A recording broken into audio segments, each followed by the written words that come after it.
بسم الله الرحمن الرحيم. أهلا بالمحاربين في حلقة جديدة بعنوان دروس من البحر. هذا البحر الكبير بالتأكيد سوف يعطينا مصطلحات ودروس نستفيد منها في محاربة هذه الإباحية. المصطلح الأول ألا وهو مصطلح المد والجزر. لا يمكن أن تجد بحرا طوال الشهر في حالة مد، والعكس صحيح، لا يمكن أن تجد بحرا طوال الشهر في حالة جزر. هذا البحر يعتمد على حسب التاريخ، فهو إما في حالة مد أو في حالة جزر. هذا بالضبط هي الحياة التي نعيشها، فنحن حياتنا إما مد وإما جزر. بمعنى آخر، حياتنا إما أن تكون سعادة وإما أن تكون حزن. لا يمكن أن نعيش حياة بطولها بسعادة، ولا يمكن أن نعيش حياة بطولها حزينة. إذن الشخص الذي يقول أن طول حياتي سعيدة أو العكس صحيح، هو لا يتحدث عن حياة واقعية، هو يتكلم عن شيء آخر خيالي. فالحياة إما أن تكون سعادة وإما أن تكون حزن، فهي كالمد وكالجزر. لماذا نقول هذا الكلام؟ كما تكلمنا سابقا، إن أغلب الانتكاسات التي تحدث للشخص هي بسبب ظروف أو ضغوط معينة تصيب الشخص، أوضاع لا تمر على ما يرام، أو تمر على حسب بما لا يشتهي الشخص. فبدلا بأن يقوم بحل هذه المشكلة يلجأ إلى الإباحية، لأنها بطبيعة الحال مخدر قوي وتشل كل أفكاره وأحاسيسه. فبدلا أن يحل هذه المشاكل يقوم بتخديرها مؤقتا وتعميق مشكلة الإباحية أو مشكلة الإدمان. فواحدة من الأمور التي قد تساعد الشخص في مواجهة هذه الظروف هو تغيير أفكاره ونظرته إلى هذه الحياة، وبالإضافة إلى فنون وتعلم كيفية التعامل مع الظروف المختلفة. واحدة من هذه الأفكار التي يجب أن يضعها الشخص في باله أن الحياة مد وجزر، أن الحياة سعادة وحزن. اليوم سعيد غدا حزين، اليوم حزين غدا سعيد. قد يمر عليك شهر كامل حزين ويمر عليك يوم سعيد، وبعدها تستمر سلسلة الأحزان. إضافة إلى أن الإباحية طبعا تعمق هذه الأحزان. إن أتت لك ظروف معينة ولجأت إلى الإباحية، فأنت تجعل الحياة أصعب وأصعب وأكثر حزنا.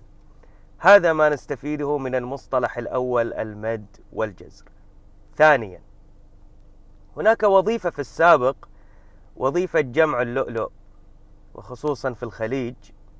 كان الشخص في البداية يقوم بتأمين الأغراض للسفر، وبعدها يقوم بتوديع الأهل وتوديع الأصحاب، وبعدها تحمل ألم الغربة، بحيث أنه سوف يبتعد عن المدينة ويركب السفينة ويواجه المخاطر من أمواج وعواصف عاتية ورياح قوية، وبعدها ينزل إلى البحر ليبحث عن اللؤلؤ، وقد يواجه مخاطر السباحة من التنفس أو مصادفة الحيوانات البحرية المفترسة واستخراج اللؤلؤ وتنظيفه، إلى أن يستخرج هذه القطعة الصغيرة ألا وهي اللؤلؤ. هذا الذي يعمل ويستخرج اللؤلؤ هو بطبيعة الحال يمثل معنى من معاني الحياة، ألا وهو التعب. الحياة بطبيعتها صحيح أن فيها سعادة وحزن، لكن بطبيعتها وجلها هي تعب. أي أنك إذا أردت الحصول على أي شيء فلا بد أن تتعب. إن أردت الحصول على شهادة لا بد من التعب. على وزن مثالي لا بد من التعب، شراء أشياء معينة لا بد من التعب. والمفاجأة أيضا أن التعب قد لا يستلزم إلا لذة بسيطة. يعني أنت مثلا تركب السيارة وتذهب إلى محل قهوة وتدخل المحل وتدفع وتجلس، وبعد ذلك تشرب هذه القهوة في 5 دقائق. الحياة طبيعتها تعب. فإن أصابتك أي متاعب من أجل الحصول على شيء، شهادة، عمل، ترقية، سيارة، وواجهتك متاعب ومصاعب، فهذا ليس بشيء جديد أو ليس بشيء يمر بسبب حظك العاثر. لا، أنت تمر بالحياة الطبيعية ألا وهي التعب. يعني مثلا إن كان شخص يأكل ليمونة، هل سيقول يا الله لماذا الليمونة حامضة؟ لأنها ليمونة وحامضة. فأنت عندما تواجهك مصاعب الحياة وتتعب فيها، لأن ببساطة هذه الحياة. هذه أيضا من الأفكار التي نحتاج أن تكون لدينا في نظرتنا لهذه الحياة، التعب. وبالتالي فأنت تحتاج لكي تتعافى إلى أن تتعب. لا يمكن أن تتعافى بدون أن تتعب. ثالثا، هناك مصطلح يسمى النهم. النهم يعني أنك عندما تحصل على شيء تريد الحصول على شيء أكبر، وأن حصلت على الأكبر تريد أكبر وأكبر، أي أنك لا تشبع.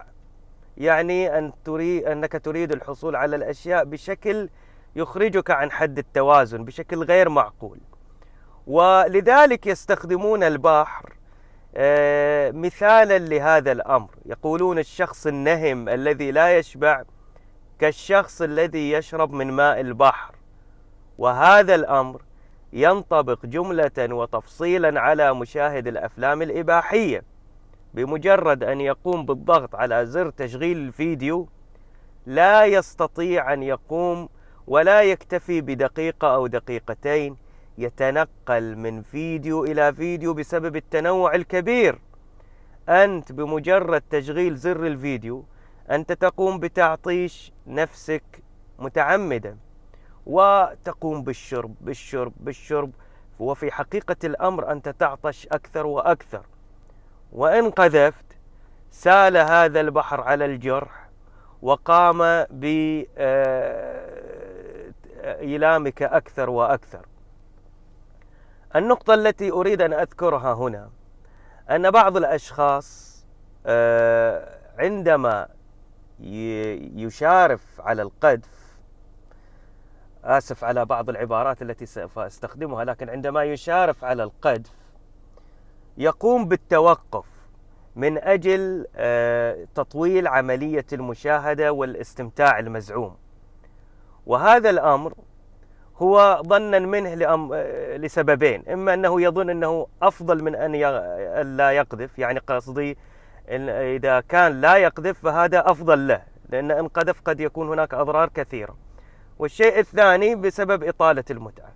وهذا أمر كله كذب، وهم، خيال، لأن عدم قذفك قد يؤدي إلى ضرر في المناطق الحساسة، سوف يتعبك أكثر لأنك شاهدت أكثر وأكثر.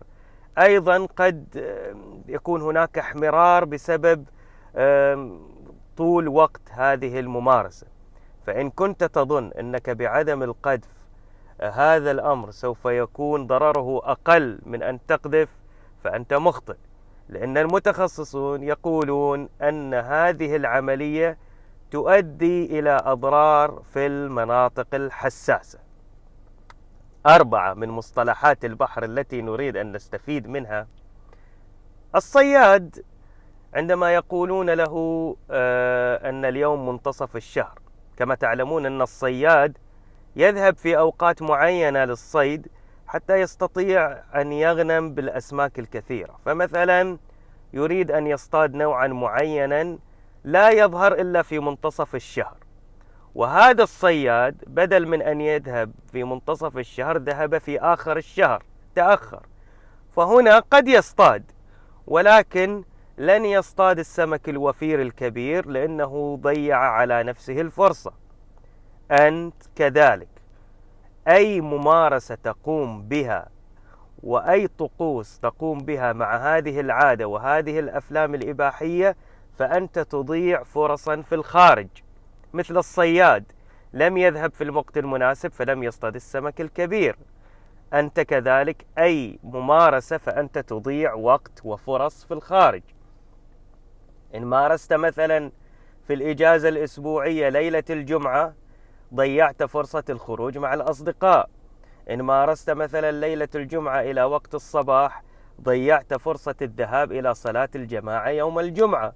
إن كنت تتمرن في الليل ومارست العادة في فترة العصر ضيعت على نفسك فرصة التمارين.